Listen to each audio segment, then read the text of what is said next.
Certa vez li algo que dizia que o suicida, na ânsia de matar a dor, acaba matando a vida. É isso mesmo?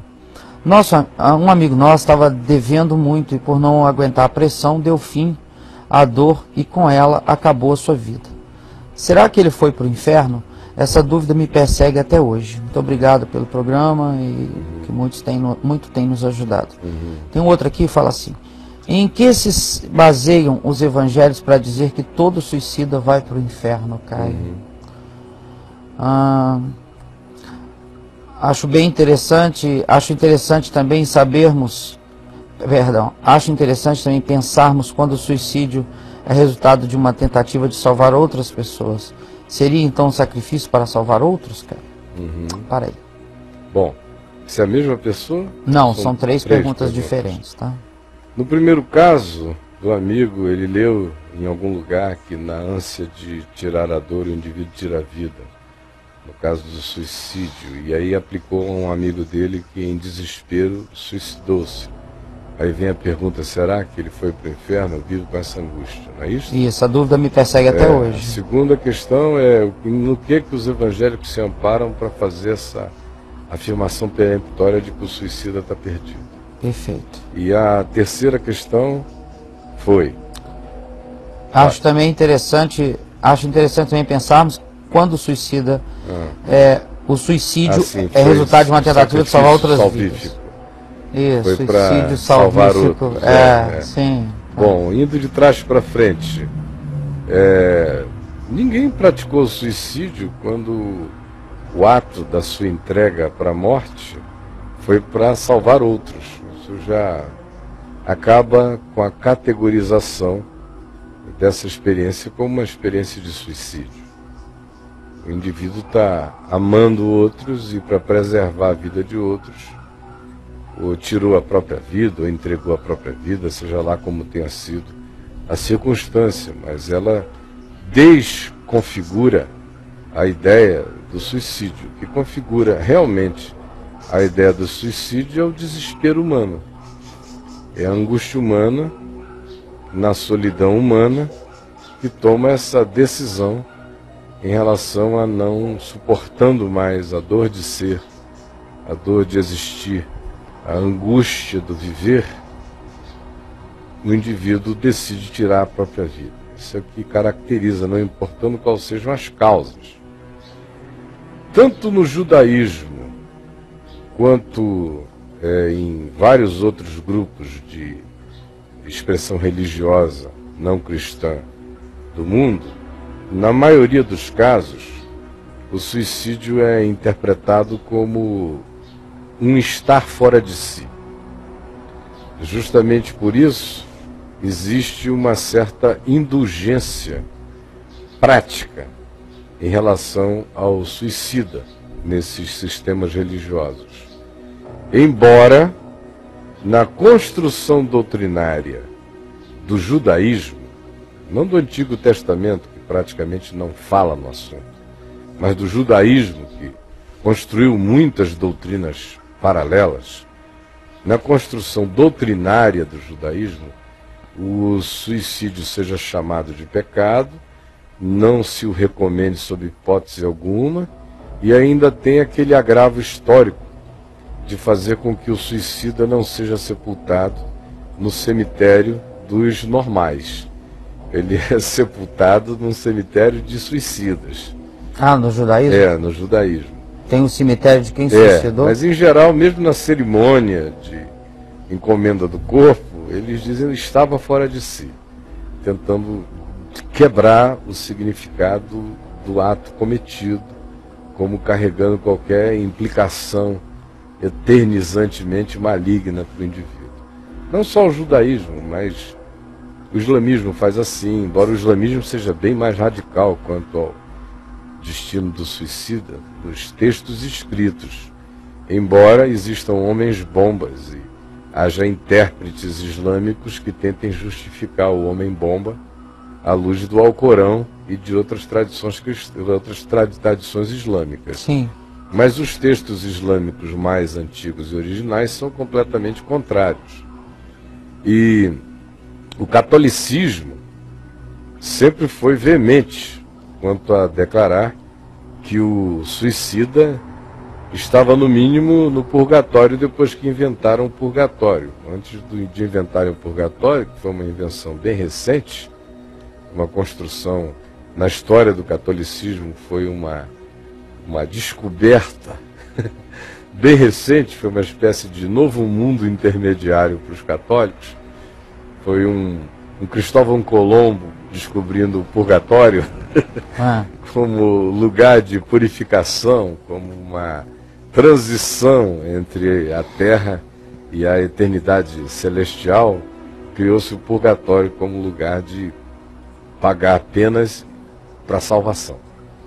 Antes mesmo do surgimento do purgatório, o catolicismo sempre olhou para o suicida de maneira completamente negativa e não poupou ninguém de ouvir que o seu ente querido suicidado estava perdido. E,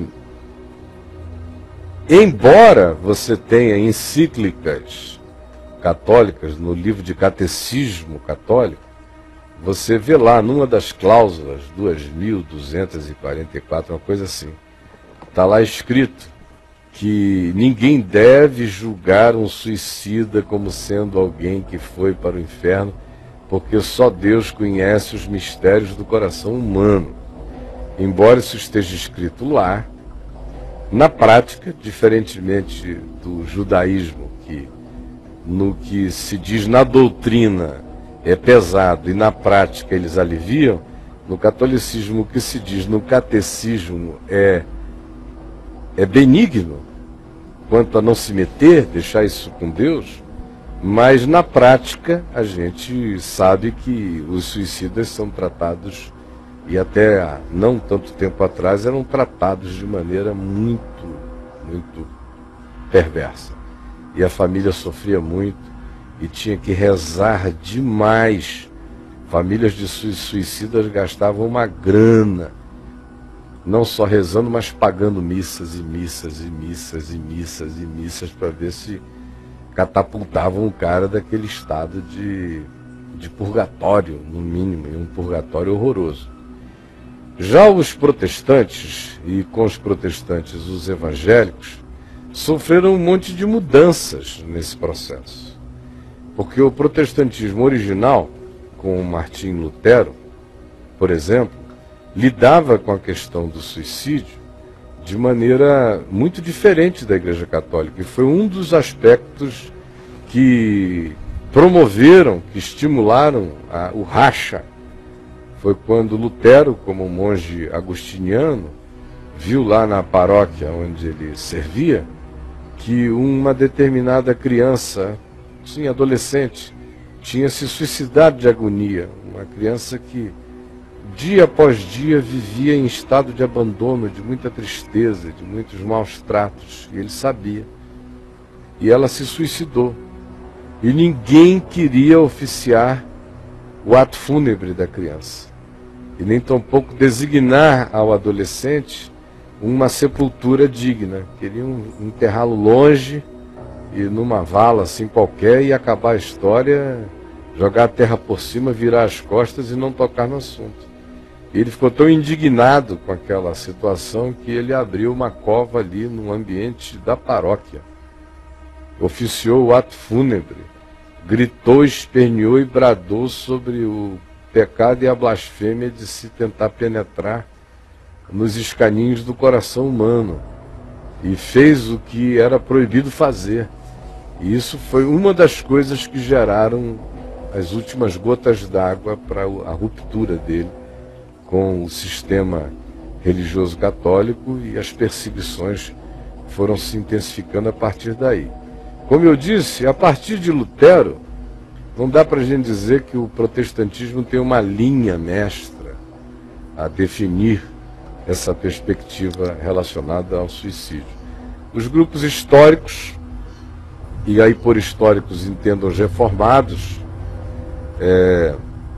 Igreja Reformada na Europa, Igreja Reformada americana, os presbiterianos europeus e americanos, Os batistas, que são de outra linha, da linha anabatista, mas que são considerados um grupo histórico, também tem uma posição interessante. Não há nada dramaticamente escrito com relação a danar o suicida, mas existem declarações, como por exemplo, eu me lembro de já ter lido uma de um importante líder batista aí por volta de 1880 e alguma coisa, oficiando um ato fúnebre de um suicida, dizer: não nos metamos.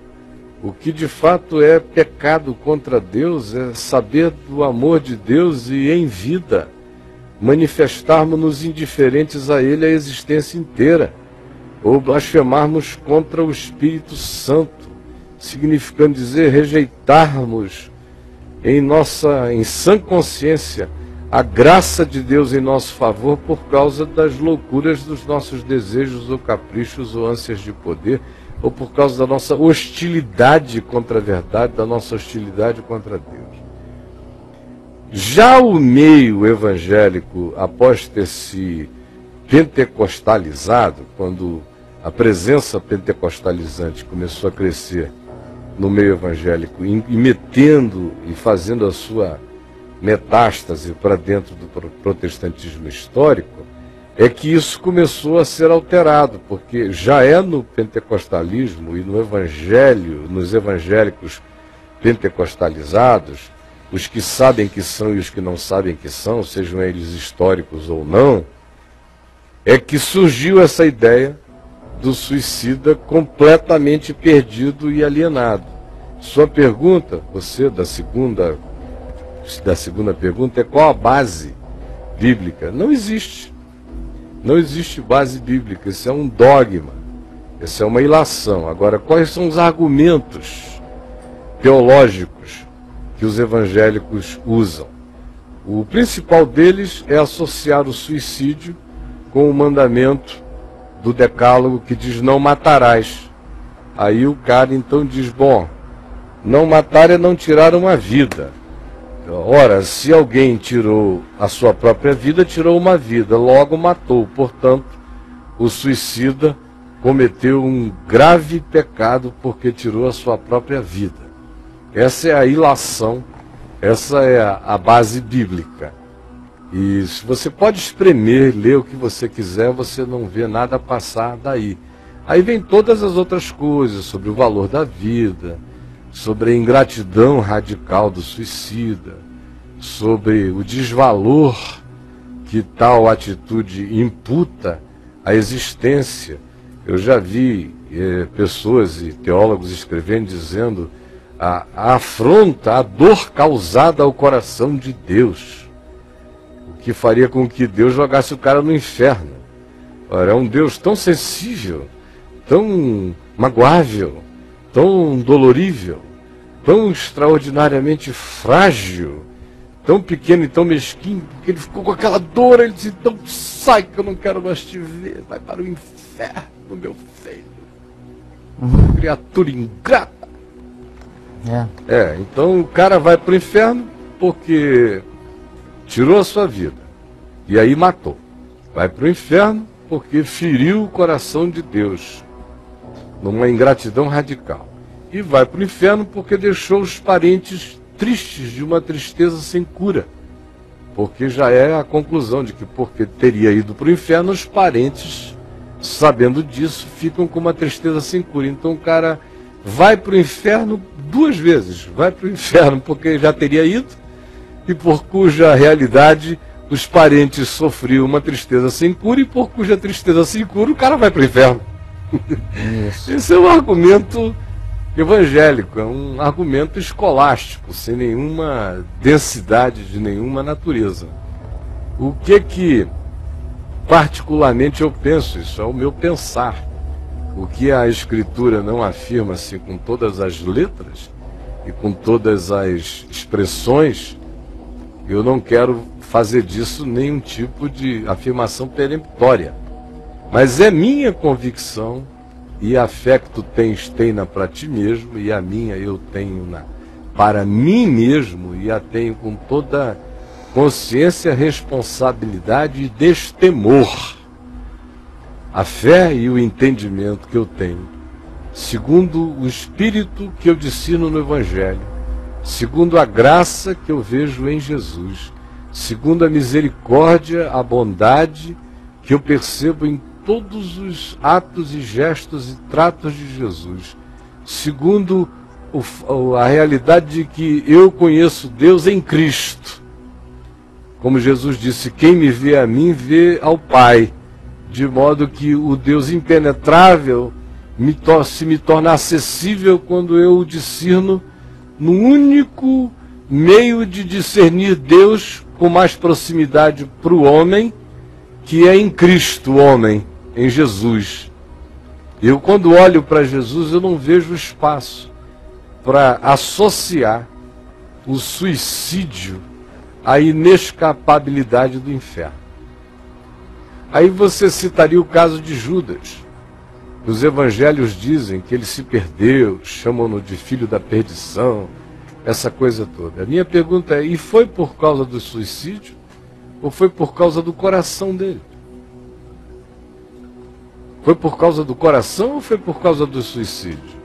Se ele é o filho da perdição, ele é o filho da perdição porque se suicidou, pelo modo como morreu, ou ele é o filho da perdição pelo modo como viveu?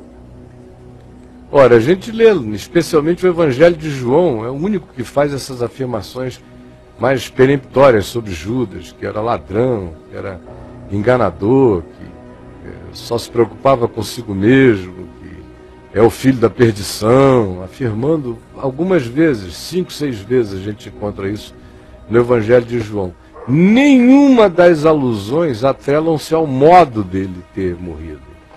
Todas elas vinculam-se ao modo como ele viveu. E isso são declarações do Evangelho sobre um ser humano chamado Judas. Agora, até mesmo acerca de Judas, eu não seria tão peremptório, porque uma coisa é você ser o filho da perdição num arquétipo histórico, de percepção histórica. Outra coisa é o que aconteceu depois, o evangelho de depois, a boa nova de depois, estar ainda por ser revelada a todos nós. A gente conhece a boa nova para hoje. A boa nova de depois é algo que não nos foi revelado ainda. E só já o foi para aqueles que para lá passaram. Agora, para nós, o que nós temos como evangelho é evangelho para o dia chamado hoje, para essa existência presente. Então, até mesmo acerca de Judas, eu não seria peremptório em nenhuma direção. Então, olhando para Jesus, o que eu vejo é o que eu lhe digo quando eu vejo Jesus vendo caso a caso, pessoa a pessoa. Eu nunca o vejo tendo uma norma única para tratar industrialmente os seres humanos. Tudo é caso a caso, pessoa a pessoa. As palavras dele se pessoalizam. Ele tem um conceito. É mais do que não adulterarás para fora. É se alguém no coração olhar para uma mulher com intenção impura no coração, já adulterou com ele. Aí a gente chega em João 8 e vê uma mulher adúltera, todo mundo querendo apedrejá-la por uma escala industrial de punição, e vocês vejam o que Jesus fez, como é que ele tratou, como é que ele aplicou, como é que ele interpretou, qual foi a graça que ele usou. O que nos mostra que uma coisa é o conceito, outra coisa é o aplicativo, porque o conceito é uma norma universal. O aplicativo tem a ver com aquilo que só Deus penetra nos ambientes e nas entranhas do coração humano. Eu vivo pela norma universal, mas eu sei que eu estou sendo discernido e percebido para o bem e pelo mal pelas realidades íntimas do meu coração, que algumas delas estão para além da minha própria percepção. Algumas delas só Deus discerne. Agora, naquilo que me sobe à consciência, eu também sei que muitos dos equívocos que seres humanos praticam do ponto de vista da universalidade da violação de um certo código, na interioridade do coração não se dá para criar uma norma universal por causa da singularidade de cada situação específica, o que nos deixa calados e silenciosos e reverentes e com santo temor, porque ninguém sabe. Você viu aí o Missaia do lado de fora todo legal, morrendo, indo para o lado de lá e dando de cara com um capirotaço, assim, sentado numa montanha de ouro. Então, não julgueis segundo a aparência, mas segundo a reta justiça, é o que Jesus nos diz. E quando se trata de algo em relação a que eu não tenho nem possibilidade de meter a cara para dentro, eu tenho mais é que ficar em temor e tremor e santa reverência, e nunca atribuir a ninguém como destino o inferno, porque esse não é o nosso departamento, não é da nossa alçada, não está no nosso poder sob hipótese alguma. E para concluir, eu quero dizer o seguinte: pessoas se suicidam também por causas diferentes. Aqui o primeiro amigo mencionou o caso de um companheiro dele que, por causa de uma falência, de dívidas, entrou num desespero tão grande que se matou. E a gente conhece centenas e milhares de casos desse tipo. O cara olha e diz: eu não tenho como bancar minha família, não tenho como me apresentar à minha família, eu não tenho como aguentar esse peso. É um peso desesperador, especialmente quando a pessoa tem muito pouca esperança para além da linha do tempo.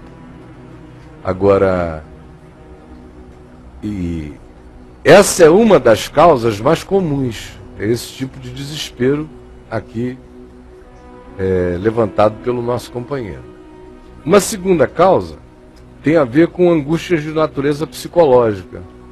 Está tudo bem, não está devendo nada a ninguém, a vida continua, o indivíduo tem mulher, tem filhos, tem tudo, não há nada espetaculosamente desgraçado acontecendo em volta dele, mas ele carrega na interioridade uma desestruturação psicológica, uma agonia latente, uma angústia de ser, uma irresolução profunda. E tem gente que não suporta e dá cabo da vida. Tem outros que fazem isso em razão de elementos que a gente pode, por uma autópsia, verificar. E quando já não se verificou antes, hoje em dia, por radiografias computadorizadas, tomografias, pessoas com tumores no cérebro, por exemplo, pressionando o tempo todo uma determinada área do cérebro, fazendo com que a noção de realidade do indivíduo se altere. Não é incomum a gente ver coisas relacionadas ao suicídio acontecendo a essas pessoas. Ou quando você vê o usuário de drogas, que usam drogas tão pesadas que vão se intoxicando tanto que o seu senso de realidade é completamente alterado. E às vezes você vê o indivíduo, por tal senso de realidade alterada, ou tomar uma overdose, ou fazer alguma coisa que culmina com a destruição da própria vida. E o clichê que se põe é suicídio em cima daquilo ali. Ou você vê o caso de pessoas que sofrem de esquizofrenia, não são todas, mas alguns esquizofrênicos, na agonia de não serem entendidos pelo sofrimento que carregam, de verem coisas que ninguém vê, de ouvirem coisas que ninguém ouve, de existirem no paralelismo de um mundo auditivo, sensorial, que não corresponde ao que os outros admitem, e ele vai se angustiando, se angustiando, se angustiando. Não raramente a gente vê esquizofrênicos tomando essa medida final contra a própria vida e se matando. Então, são tantas as causas, são tantas as razões, que qualquer pessoa com um pouco de bom senso, de juízo, de amor, de graça, de compaixão, não se mete nessa história, porque quem de nós pode saber o que aconteceu com o indivíduo? Outro dia eu mostrei aqui um documentário de um cara que tentou se matar e depois que se matou se arrependeu, né? Profundamente, se arrependeu até a morte.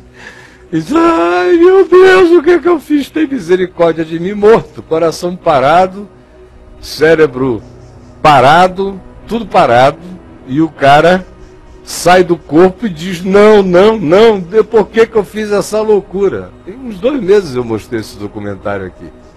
E aí a misericórdia de Deus permite a ele voltar. Ele contou aqui para nós essa história.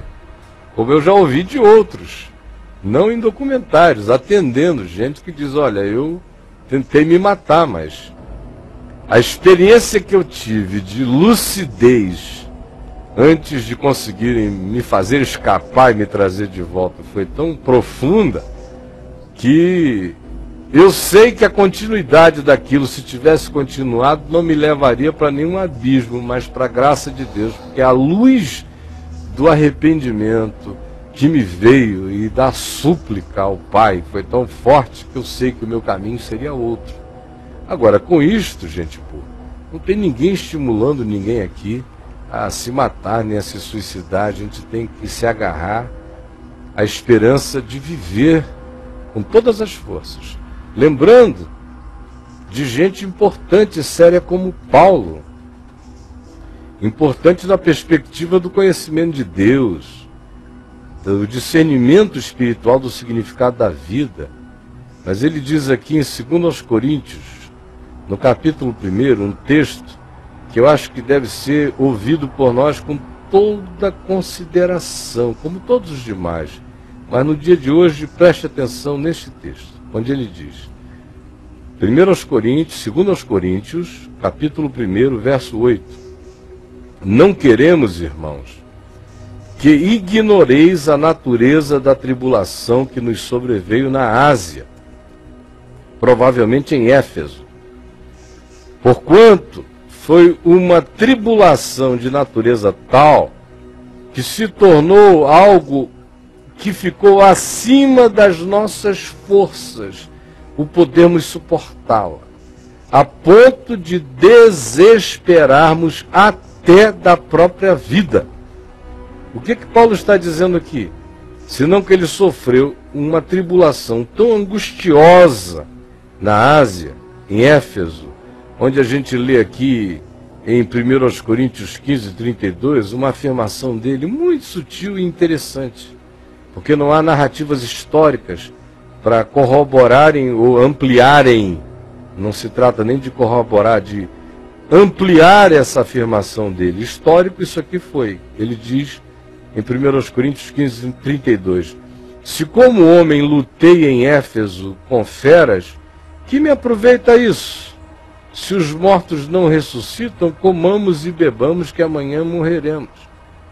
Então, ele teve uma experiência que não está narrada em lugar nenhum, nem por ele próprio, exceto nessa questão retórica que ele aqui levanta, afirmando um fato histórico que com ele se tinha dado, dizendo que em Éfeso ele tinha sido exposto aos leões, às feras.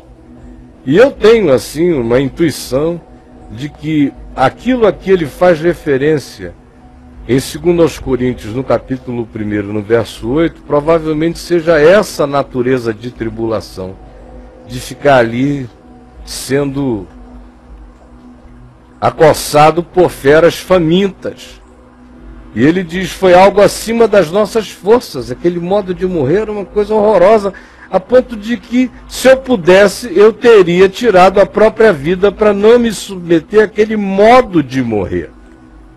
É quando o modo da morte é tão violentamente desgraçado, que se o indivíduo tivesse um modo de tirar a vida menos desgraçado do que aquele modo de morrer que está posto diante dele, ele o faria. O que nos coloca numa relatividade total dessa questão do que significa tirar a vida. Porque, na realidade, nós estamos lidando com as angústias do existir, como disse Søren Kierkegaard. Quando na vida a pior coisa que um ser humano conhece é a morte, ele quer viver, quer viver, quer viver.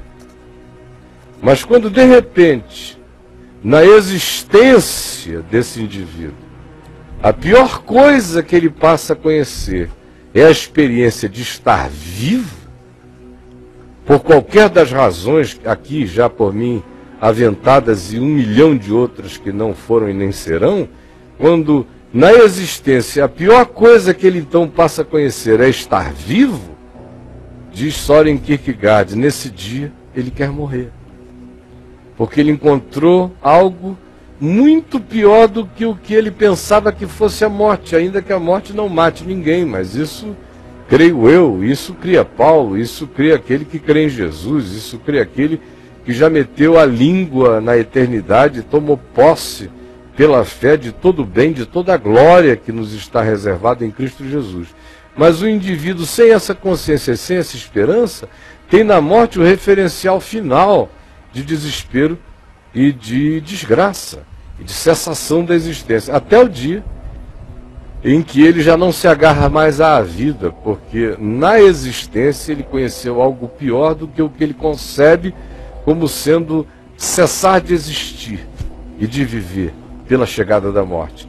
Nesse dia, então, essa pessoa deseja morrer, porque a vida se lhe tornou pior do que qualquer que seja a concepção dele do morrer. Aí eu pergunto a você, essa pessoa que assim sentiu e assim praticou, estava querendo tirar a vida ou estava querendo escapar de algo que não era vida? Escapar de uma existência já carregada de angústia, de desespero, de não solução, de aflição, de desesperança. Ele estava pulando para a morte ou apenas querendo escapar de algo que era para ele inconcebivelmente insuportável, como disse Paulo, acima das próprias forças, a ponto de desesperarmos da própria vida? E a resposta para mim é óbvia. A maioria dos suicidas não está querendo morrer. A maioria dos suicídios não está mais aguentando viver e existir uma existência que de vida não tem nada. O mais, minha gente, é melhor ficarmos com temor e santo tremor, sabendo que Deus é luz, que só Ele penetra as entranhas do nosso ser, e que se nós somos chamados por Jesus a não julgarmos para não sermos julgados em relação àquilo que a gente vê no horizonte das nossas percepções, quanto mais em relação àquilo que está para além de ambientes onde o nosso olhar possa de fato alcançar e o nosso discernimento possa chegar, porque trata-se daquilo que só concerne a Deus e ao homem. É algo que só acontece na dimensão da intimidade mais profunda de um ser humano com a luz do olhar do seu Criador, do seu Senhor, que também é o seu Redentor. E ninguém se meta entre eles, é meu conselho de todo o coração.